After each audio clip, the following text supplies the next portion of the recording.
मैं जी 36 साल का हो गया और सबका धन्यवाद, थैंक यू, बहुत धन्यवाद आपका। और सिरसा वालों के आशीर्वाद से एक मैं ये समझूंगा कि हार जीत एक अलग चीज़ है। जब 30 साल का ही था उस समय भी एक जो रिकॉर्ड बनाने का काम सिरसा वालों ने जो एक प्राप्ति कराने का काम किया, उसके लिए मैं बहुत आभार व्यक्त करता हूँ मेरी सिरसा की जनता का। आज यहाँ हमारी सब्जी मंडी में, हमारे ट्रेड टावर में सभी साथियों ने, यहाँ एमसी मार्केट के सभी साथियों ने, हमारे अमरनाथ सेवा समिति के साथियों ने, शिव शक्ति ब्लड बैंक और हमारे सभी यहाँ पे आदरणीय बुजुर्ग खड़े हैं, हमारे भाई खड़े हैं, सबका धन्यवाद करता हूँ। आपका, हमारे पत्रकार साथियों का धन्यवाद करता हूँ कि कल मेरा जन्मदिन है और आज आप सभी ने जो इतना बढ़िया आयोजन किया, आप सबका इसमें जो आपकी अहम भूमिका है, जो आप मेरे पे विश्वास करते हैं, मुझे प्यार करते हैं, वो सदैव मेरे दिल में रहेगा। और उसके साथ साथ मैं एक बात जानता हूँ कि जो जिम्मेवारी मुझे हमारी सिरसा की जनता ने दी है उसको बखूबी निभाने के लिए 5 साल अपना दिन रात एक कर दूंगा, अपना पूरा प्रयास करूँगा। क्या संकल्प लेना चाहेंगे सर जन्मदिन के ऊपर? नई शुरुआत में नया संकल्प क्या लेना चाहेंगे? संकल्प तो चुनाव से पहले ही ले लिया था 2019 से पहले ही ले लिया था संकल्प कि किस प्रकार से जो दिक्कतें परेशानियां हमारी सिरसा की जनता को हैं उनको किस प्रकार से दूर करना है। हमने देखा पिछले 10-15 सालों के अंदर किस प्रकार से हमारे रेडी वाले जितने भाई हैं उनको तंग किया जाता था प्रशासन की तरफ से, किस प्रकार से जगह जगह आज भी मैं मानता हूँ कूड़े के ढेर लगे हुए हैं जिसकी आज भी साफ़ सफाई नहीं हो रही। लगातार हम अपनी आवाज़ उठा रहे हैं, विधानसभा के अंदर भी उठाई, जो यहाँ पर हमारे लोकल मीटिंग्स हुई उनके अंदर भी आपने देखा कि आपके माध्यम से अपनी आवाज़ लोगों तक भी पहुँचाई। लेकिन मैं एक चीज़ जानता हूँ कि देखिए, मेरी कोई प्रशासनिक अधिकारियों के साथ कोई लड़ाई नहीं है, लेकिन जब हमारे लोगों के हालात अगर बुरे होंगे, अगर जनता के लिए प्रशासनिक अधिकारी काम नहीं करेंगे तो देखिए फिर उनसे मेरी कोई दोस्ती नहीं, मेरी कोई यारी नहीं। मुझे तो एक चीज़ का सिर्फ पता है कि मेरे क्या अधिकार हैं एज एमएलए, मेरे क्या राइट्स हैं और उनको बखूबी मुझे निभाना भी आता है। और अगर प्रशासन पूरा कोऑर्डिनेट करके सही ढंग से काम करेगा तो बढ़िया बात है। अगर किसी प्रकार से वो समझेंगे कि सरकार नहीं है तो इस वहम भुलेखे के अंदर, जन्मदिन है मैं कहना नहीं चाहता था लेकिन मुझे मेरा फ़र्ज़ याद है कि लोग मुझे इसीलिए प्यार करते हैं क्योंकि इनको मेरे पे विश्वास है। तो अगर काम करेंगे जनता के तो प्रशासन के साथ हमारी दोस्ती, और अगर काम नहीं करेंगे, लोगों को परेशान करेंगे तो फिर हम किसी प्रकार से भी उनके अगेंस्ट विधानसभा में बोलने से या जहाँ जहाँ मैं अपनी आवाज़ उठा सकता हूँ उससे मैं गुरेज नहीं करूँगा। गोकुल जी, एक चर्चा चल रही है, आप बीजेपी की तरफ ज़्यादा झुकाव है या आपका सरकार की तरफ ज़्यादा? आप एक बात बताइए मुझे, आज जो लोग भी चर्चा करते हैं, उस दिन मंच पे भी कुछ लोगों ने जो पूर्व में थे उन्होंने भी ये टिप्पणी करी। मैं तो एक चीज़ कहना चाहूँगा कि देखिए, हम सभी लोग समाज में रहते हैं, यहाँ किसी की किसी से कोई जाति दुश्मनी तो नहीं है। अगर मुख्यमंत्री जी ने यहाँ आकर अगर कोई बहुत बड़ी हमें सौगात दी है तो उसका धन्यवाद करने में, उस सौगात के लिए मुख्यमंत्री साहब का धन्यवाद करने में, तो उसमें किस प्रकार की बुराई, मैं ये पूछना चाहूँगा। अगर कोई काम नहीं होगा तो वही मैं गोकुल सेतिया हूँ जो पहले भी बीजेपी सरकार के अंदर में मांग प्रदर्शन, रोष प्रदर्शन करता था। अभी मेरा इलाके का काम नहीं होगा, देखते हैं, अभी स्टार्टिंग है। सैनी साहब अभी बने हैं और बनते सार उन्होंने इतनी बड़ी सौगात दी, तो मैंने तो यही उस दिन मंच पे कहा ना कि जो काम करे व्यक्ति, उनका हौसला बढ़ाना चाहिए। हम लोग पार्टियों में क्यों, एक ही उद्देश्य से है ना, हमने अपने एरिया को, हमने अपने प्रदेश को, अपने देश को किस प्रकार से प्रगति की ओर लेके जाना है, इस चीज़ की लड़ाई होनी चाहिए। उसके साथ साथ मैंने कल जो आपने क्वेश्चन पूछा, मैंने उससे रिलेटेड कल एक और न्यूज़ देखी। विज साहब आए थे, अब उनकी उम्र मेरे नाना स्वर्गीय लक्ष्मण दास अरोड़ा जी, उनकी 80 साल के करीब एज थी और इनकी वेज साहब की इतनी एज मेरे हिसाब से 80 साल के नज़दीक होंगे। तो अगर उनका मैंने पैरी हाथ लगा लिए तो उसमें किस प्रकार से क्या बुराई, मुझे ये समझ नहीं आती कि जो लोग इस प्रकार की बात करते हैं ये बातें शोभा नहीं देती। बीजेपी के साथ नज़दीकियाँ बढ़ती है ये चीज़ सर? नहीं, नज़दीकियाँ, मैं आपको एक बात बता रहा हूँ, देखो मैं आज कांग्रेस पार्टी का एमएलए हूँ।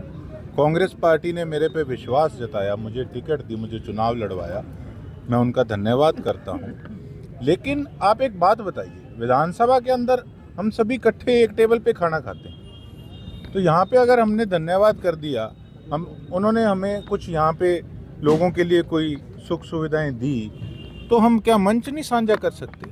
वो कोई बीजेपी पार्टी का प्रोग्राम नहीं था, वो सरकार का प्रोग्राम था। और मैं समझता हूँ इसमें तो कोई किंतु परंतु किसी प्रकार से होनी नहीं चाहिए। अब इस प्रकार से तो मैं परसों एक शादी पे था, तो वहाँ पर खट्टर साहब भी मुझे मिले, मैंने उनके भी पैरी हाथ लगाए, तो इसमें किस प्रकार की क्या दिक्कत है? तो शहर में रैन बसेरा है, एक ही है, वहाँ सरकारी कर्मचारी रह रहे हैं और पार्कों में दुर्दशा ऐसी हो रही है सर, नशेड़ी वहाँ रहते हैं, लोग घूमने के लिए जाते हैं तो वहाँ वारदातों का खतरा भी रहता है, तो प्रशासन उसको नहीं करता कोई कार्रवाई। देखिए, मैं एक इसमें क्षमा भी चाहता हूँ, माफ़ी भी मांगता हूँ। इसमें थोड़ी मेरी ये कमी रही है कि अभी 2 महीने के करीब मुझे भी एमएलए बने को हो गई और मैं भी अभी चीज़ों में लगा हुआ हूँ। कुछ तो मैं आपको सही बताऊँ, इन दिनों शादियाँ बहुत हैं, हर जगह पहुँचना करना, तो सारा दिन मेरा उसी में लग जाता है। उसके साथ साथ काम की तरफ भी पूरा ध्यान है मेरा। मैं ये नहीं कि केवल एक मीडिया के माध्यम से या अपनी सोशल मीडिया के माध्यम से मैं उसमें शोर डालता रहूं। जो भी कागजी कार्रवाई हो रही है पहले मैं उनको कर रहा हूं, मैं अपनी मांगें लिखित में दे रहा हूं सरकार को, प्रशासन को, तो देखते हैं वो उस पर क्या एक्शन लेते हैं। और उसी चीज़ की वेट है कि मुझे उम्मीद भी है, जो मैंने पहले कहा कि प्रशासनिक अधिकारी हमारी बराबर सुनवाई करेंगे, हमारे काम करेंगे और ये सरकार जो है वो सबको एक समान लेकर भी चलेगी। नगर परिषद में सर भ्रष्टाचार है लगातार, आपने पहले भी मुद्दा उठाया। अब रेन बसेरा जो है उसमें सरकारी कर्मचारी रह रहे हैं और बाकी समय ताला लगा रहता है, शाम के टाइम ही खुलते हैं जब अधिकारी ड्यूटी करके जाते हैं वहाँ रहते हैं। देखिए, मैं तो अब बेशक कई बार मजबूरन दिन के प्रोग्राम ज़्यादा होते हैं, मैं कई बार शाम को भी लोगों के बीच में बैठता हूँ, उनके काम सुनता हूँ और अफसरों को फ़ोन करता हूँ। मैं ये समझता हूँ कि जो ऑफिसर्स हैं वो लोगों के सेवक हैं, जो मैं पहले कहता था, तो उनको 24 घंटे जब हम काम कर सकते हैं तो उनको भी गुरेज नहीं होना चाहिए काम करने में। तो इस चीज़ की कोई टाइमिंग नहीं होती और हर प्रकार से मेरे एफर्ट्स जारी हैं। काफ़ी दिक्कतें हैं नगर परिषद के अंदर भी, आपने देखा कि जब लोगों की प्रॉब्लम्स आई तो मैंने बल्कि लाइव होकर वो चीज़ें जनता को भी दिखाई, उस करके कईयों को उस चीज़ से इरिटेशन भी हुई, जिन्होंने मुझे बिन मांगे एडवाइस देने का काम किया कि ये किस प्रकार से क्यों कर रहे हो। तो कोई बात नहीं, देखो लोगों ने वोट डाले हैं, लोगों को पता होना चाहिए काम किस प्रकार से होगा। और उसके बाद आप ये देख लीजिए कि तहसील हो, बेशक नगर परिषद हो, उनके अंदर पहले से सुधार हुआ है। ये मैं नहीं, यहाँ जनता खड़ी है, आप जनता से पूछिएगा। उतना नहीं है 100 में से 100%, लेकिन पहले से फिर भी अफसर 100 बार सोचता है कि कहीं फंस ना जाएं। तो मैं अफसरों को यही कहना चाहूँगा, सिरसा में रहकर काम करना है तो अपनी सोच, अपना काम करने का तरीका बदलना होगा, नहीं तो हम तो किसी प्रकार से पेंडा नहीं छोड़ेंगे। लगातार लोगों की आप समस्या सुन रहे हो, रोजाना आपसे लोग मिलते हैं, तो ऐसी कौन सी प्रमुख समस्याएं हैं जो बताते हैं ऐसा, जो ऑलमोस्ट सेम ही होती है समस्याएं सर? देखिए, समस्याएं बड़ी भी हैं, शहर की साझी भी हैं, लोगों की पर्सनल भी हैं, कई लोग फैसले कराने भी आते हैं, हालांकि उसमें मैं कम इंटरफेयर करता हूँ। पैसों का लेन देन किसी का है, कुछ है, उन चीज़ों में कम इंटरफेयर मैं करता हूँ। सरकार से, प्रशासन से जुड़ी जो चीज़ें हैं उनको हम कोशिश करते हैं कि उनको सिरे चढ़ाने का काम करें। सर, नगर परिषद में भ्रष्टाचार के मामले हैं और अभी आपने बताया कि आप स्टेट की मेंबर्स बने हैं, जिसमें कि आप बता रहे हैं कि आपने मंच के माध्यम से कहा, तो किस तरह से आगे वर्किंग रहेगी और सुधार किस तरह से करेंगे? देखिए, अभी 4 तारीख को हमारी मीटिंग है। पहले मैंने स्पीकर साहब को एप्लीकेशन लगाई थी कि मुझे लोकल बॉडीज़ और पंचायती राज का मेंबर बनाया जाए। मैं उनका धन्यवाद करता हूँ, उन्होंने उसका मुझे मेंबर बनाया। और हमारे डिप्टी स्पीकर साहब उस कमेटी के चेयरमैन हैं।